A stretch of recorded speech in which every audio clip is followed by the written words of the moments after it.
to Exodus 19, a nation married to Yah, with your host, Richard Massey. I pray that you're having a blessed Sabbath. I pray also that whatever you and your family are going through, that Yah gives you the strength to go through it. So I just wanted to finish up because today is Sunday morning, the first day of the week. I just wanted to finish up on what we were talking about yesterday in Exodus. So we're going to call this Exodus 2. I'm not going to do a lot of talking. We're going to get right into it. I'm going to read Exodus 24. We're going to start where we finished off yesterday. I don't know what this is showing like this.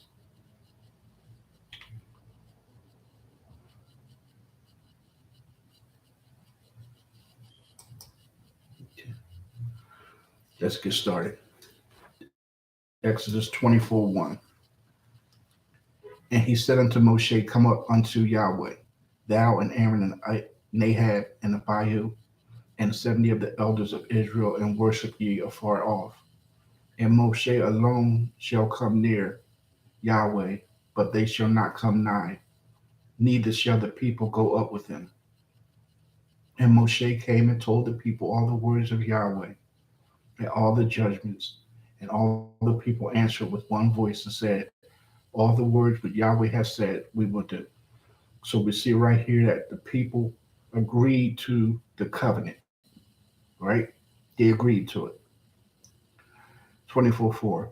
And Moshe wrote all the words of Yahweh, rose up early in the morning, and built an altar under the hill, and 12 pillars according to the 12 tribes of Israel. Okay. And he sent young men of the children of Israel, which offered burnt offerings and sacrificed peace offerings of oxen unto Yahweh. And Moshe took half the blood and put it in the basins, and half the blood he sprinkled on the altar.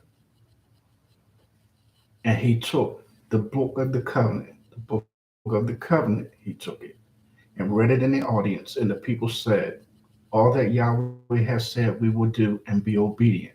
So the people agreed to the covenant twice. And now the instruments of blood are sprinkled with blood. So we go to 8. And Moshe took the blood and sprinkled it on the people and said, Behold, the blood of the covenant which Yahweh hath made with you concerning all these words. So now we see the people agreed to the covenant twice. Now the covenant is blood ratified. In addition to that, right? 9. Then went up Moshe and Aaron, Nahab, Abihu, and 70 of the elders of Israel, and they saw Elohim of Israel, and there was under his feet as it were a paved work of a sapphire stone, and as it were the body of heaven in his clearness. 11. And upon the nobles of the children of Israel he laid not his hand. Also they saw Elohim and did eat and drink. So the people agreed to the covenant twice in this chapter. The covenant is blood ratified in this chapter. And now you see that they're having a covenant confirming meal in this chapter in verse 11. And upon the nobles of the children of Israel he laid not his hand. Also they saw Elohim and did eat and drink. So it's a covenant confirming meal here, right? So 12. And Yahweh said unto Moshe, Come up to me in the mount and be there, and I will give thee the tables of stone and a law and commandments which I have written, that thou mayest teach them. So I want you to teach this nation my commandment, my laws, right? And Moshe rose up, and his minister Joshua, and Moshe went up into the mountain of Elohim. And he said unto the elders, Tarry ye here for us until we come again unto you. And behold, Aaron and are with you. If any man have any matters to do, let him come unto them. And Moshe went up into the mount, and the cloud covered the mount, and the glory of Yahweh abode upon Mount Sinai, and the cloud covered it 6 days. And the seventh day he called unto Moshe out of the midst of the cloud, and the sight of the glory of of Yahweh was like the devouring fire on the top of the mount in the eyes of the children of Israel. So we see in 24, the people agreed twice to the covenant. It was blood ratified, right? And then you see that they had a covenant confirming meal, closing out the deal for the covenant. The law's not mentioned yet, right? So now, if you look at, and I'm not going to read these, but if you look at on your own time, Exodus 25, Exodus 25, 1 to 9 talks about the collecting of the supplies from the people to do the things that they need to do. Exodus 25, 10 to 22 talks about building the Ark of the Covenant. Exodus 23 to 30 talks about building the table of showbread. Exodus 25, 31 to 40 talks about building the lampstand. Exodus 26, 1 to 33 talks about building the tabernacle. Exodus 26, 34 to 37, he's telling them how he wants it all set up inside the tabernacle. Exodus 27, 1 to 8, they're building the brazen altar. Exodus 27, 9 to 19, they start making the outer court. Exodus 28, they're making the holy garments. Exodus 29 is a continuance of making the holy garments and the cleansing for the priest. Exodus 31 to 7, they're building the altar of incense. Exodus 17, they building the laver out in the outer court. Exodus, that's 31, right? In Exodus 31, Yah is telling Moshe who he wants to build everything. The man that he's given wisdom to deal with the different materials, to make everything come to fruition, right? So that's all. You can all go check all that out. Okay, so let me see something.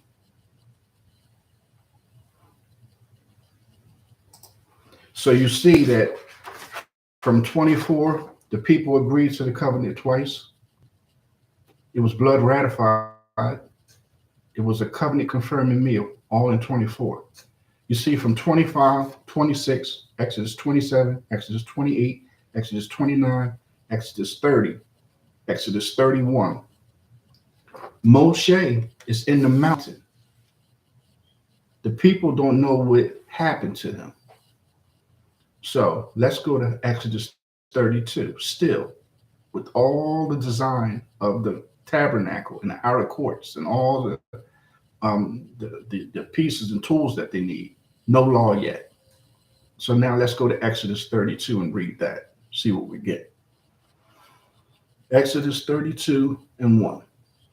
And when the people saw that Moshe delayed to come down out of the mount, the people gathered themselves together unto Aaron and said unto him, Up, make us gods, which shall go before us. For as this Moshe, the man that brought us up out of the land of Egypt, we want not what is become of him. And Aaron said unto them, Break off the golden earrings, which are in the ears of your wives and your sons and of your daughters, and bring them unto me. So earrings in your ear is something that the Israelites did. It wasn't just for females. It was for, you can see, the wives and your sons and your daughters. And all the people break off the golden earrings which were in their ears and brought them unto Aaron. And he received them at their hand and fashioned it with a graven tool. After he had made it a molten calf. And they said, This be our God, O Israel, which brought thee up out of the land of Egypt. talking about a smack in the face. How can something bring you out of Egypt when you're already out? So after all that Yah did, you're going to give the credit to this golden calf when you just agreed to the covenant. So now the covenant is blood ratified, which means everything that's agreed to cannot be taken away from and cannot be added, right? So it says, and when Aaron saw it, he built an altar before it. And Aaron made proclamation and said, tomorrow is a feast to Yahweh. And they rose up early on the morrow, and they offered burnt offerings and brought peace offerings, and the people sat down to eat and drink and rose up to play. 7. And Yahweh said to Moshe, go, get thee down, for thy people which thou brought out of the land of Egypt have corrupted themselves. Strike one. Right? He said, they have turned aside quickly out of the way which I commanded them. They have made a molten calf and have worshipped it and have sacrificed unto it and said, these be thy gods, O Israel, which have brought thee up out of the land of Egypt. And Yahweh said to Moshe, I have seen these people, and behold, it is a stiff necked people. They're messing up bad. And this is all based on them breaking the covenant. No law mentioned yet. 10. Now therefore let me alone that my wrath may wax hot against them, that I may consume them, and I will make of thee a great nation. You were not included in this. I could start a whole new nation through you. Let me destroy them, and I can make a whole new nation starting just with you. Because you were not included in this, because you were up here with me. But Moshe intercedes for the children of Israel. And Moshe besought Yahweh, his Elohim, and said, Yahweh, why do thy wrath wax hot against thy people, which thou hast brought forth out of the land of Egypt with great power and with a mighty hand? He says, wherefore should the Egyptians speak and say, for mischief did he bring them out, to slay them in the mountains and to consume them from the face of the earth? Turn from thy fierce wrath and repent of this evil against thy people. He said that if you destroy them out here, the people are going to, the other people, the other nations are going to say that you couldn't handle them. And that's why you destroyed them.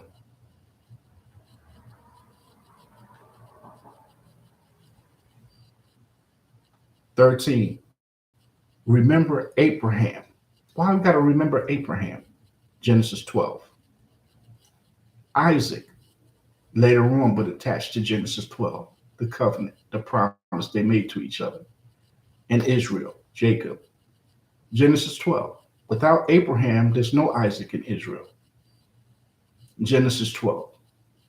This is what he's telling him to remember.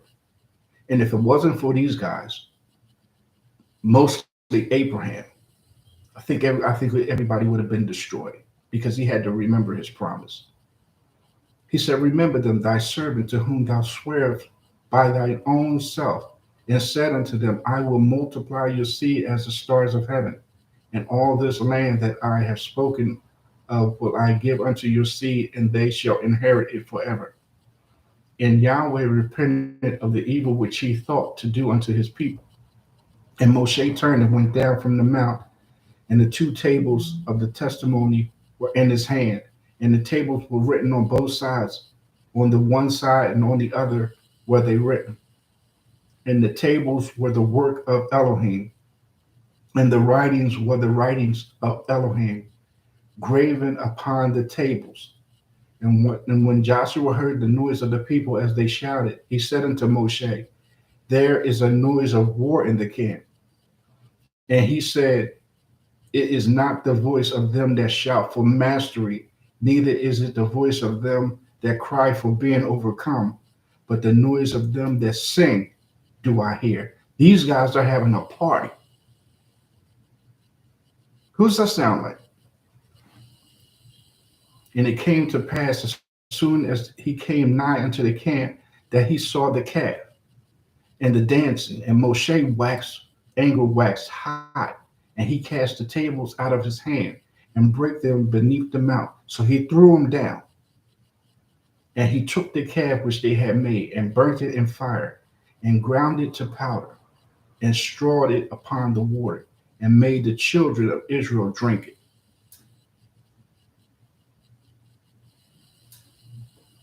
And Moshe said unto Aaron, what did this people unto thee, that thou hast brought so great a sin upon them? For they said to me, make us gods which shall go before us. For as this Moshe, the man that brought us up out of the land of Egypt, we want not what is become of him. So the people made me do it, Aaron said. But he never apologized. Aaron never apologized to Yah or to Moses for what he did here. He said, and I said unto them, whosoever hath any gold, let him break it off. So they gave it me. Then I cast it into the fire, and there came out this calf. But earlier it says that Aaron fashioned it, right? But now he's saying this just came out. And when Moshe saw that the people were naked, for Aaron had made them naked, unto their shame among the enemies, right? 26. Then Moshe stood in the gates of the camp and said, who is on Yahweh's side? Let him come unto me. And all the sons of Levi gathered themselves together unto him. This is how you get the Levitical priesthood. Because the Levites jumped into position when Moses said, who's on my side?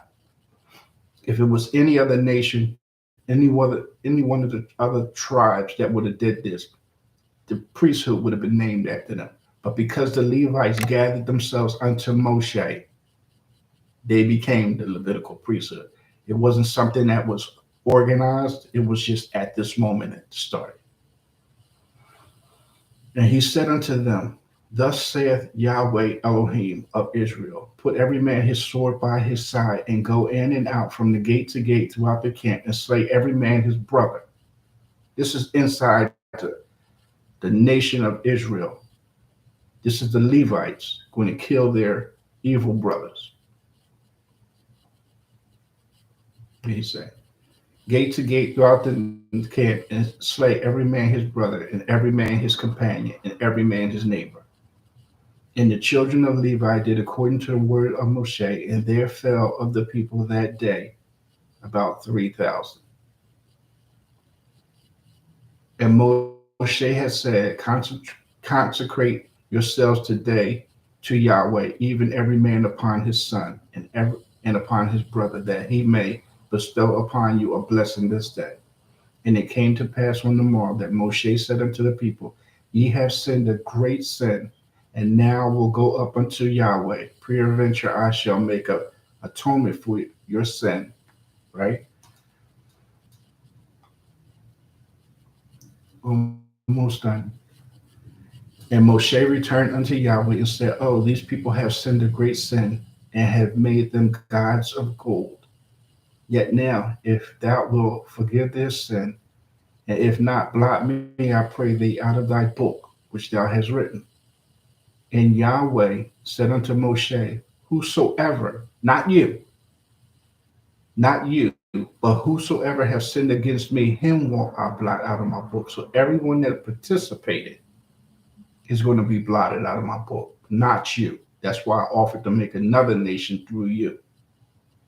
Therefore go, lead the people into the place of which I have spoken unto thee. Behold, my angel shall go before thee. Nevertheless, in the day when I will visit their sin upon them. So I'll get them later. And the angel that I'm sending before you, he's going to be the witness between me and you. And Yahweh plagued the people because they had made the calf with which Aaron made. So right here, this chapter,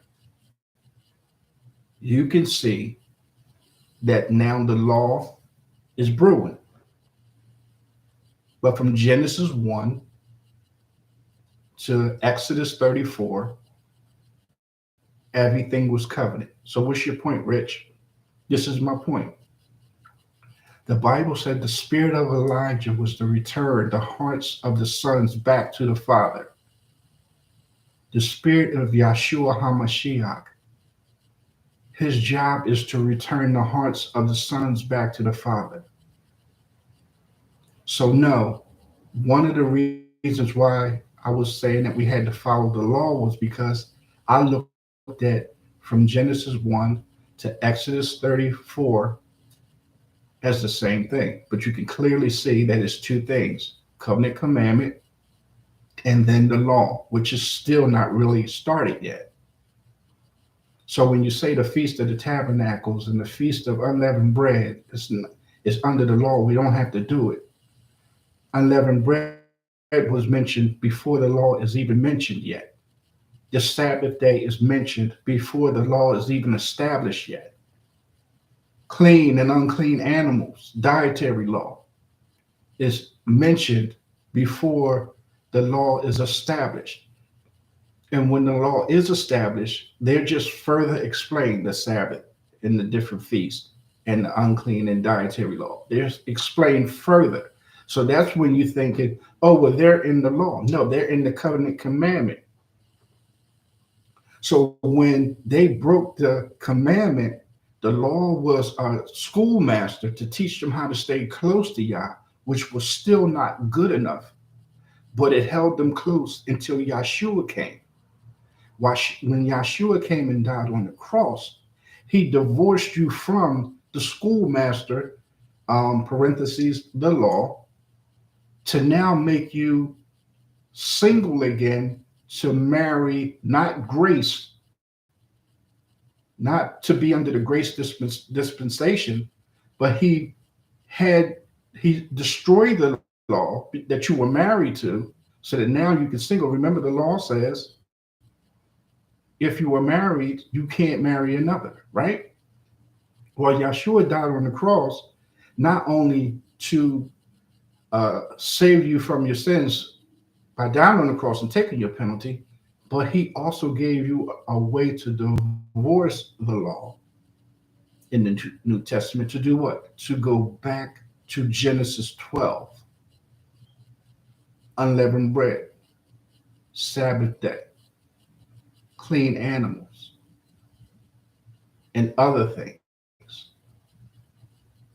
that showed your love for Yahweh and then showed your love for your neighbor. So I think that this last episode yesterday and this episode today, this morning, should clearly explain the difference between commandment, covenant, and the law, which we haven't even started reading about yet. So I want you to enjoy your Sunday, the first day of the week, and shalom.